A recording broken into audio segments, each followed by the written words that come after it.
हा आहे D4 canal. मला या कॅनलवरच्या सर्व अधिकारी म्हणजे माळशिरस डिव्हिजन असेल किंवा वेळापूरचं डिव्हिजन ऑफिस असेल, या दोन्ही ऑफिसर म्हणजे जे आहेत पाणी सोडणारे जे, त्यांना सांगायचं आहे तुम्ही काय मूर्ख वगैरे आहात का, तुम्हाला लाजाफिजा आहेत का नाहीत. जे शेतकरी बाबा उन्हाळी पाळी आहे ती राहिलेली आहे शेतकऱ्यांची, त्यानंतर धरणातलं पाणी आटल्यानंतर ते पाणी आपण बंद केलेलं आहे आणि परत एकदा धरण भरल्यानंतर जे राहिलेले आहेत ते कंप्लीट करणं हे काम आहे तुमचं. मूर्खासारखं परत एकदा रोटेशन प्रमाणे पाणी फिरवणं हे तुम्हाला म्हणजे तुम्ही ज्या ह्याच्या सीटवर बसलेला आहे, ज्या खुर्चीवर बसलेला आहात, त्याची काय तुम्हाला किंमत आहे का नाही, त्याचे काय अधिकार आहेत का नाही.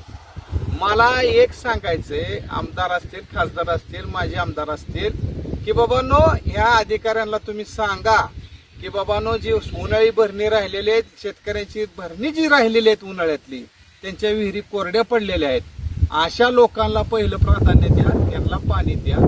आणि जे सगळे जे अधिकारी आहेत माळशिरसचे, वेळापूरचे, सगळे साफ करून टाका, इथून काढून टाका.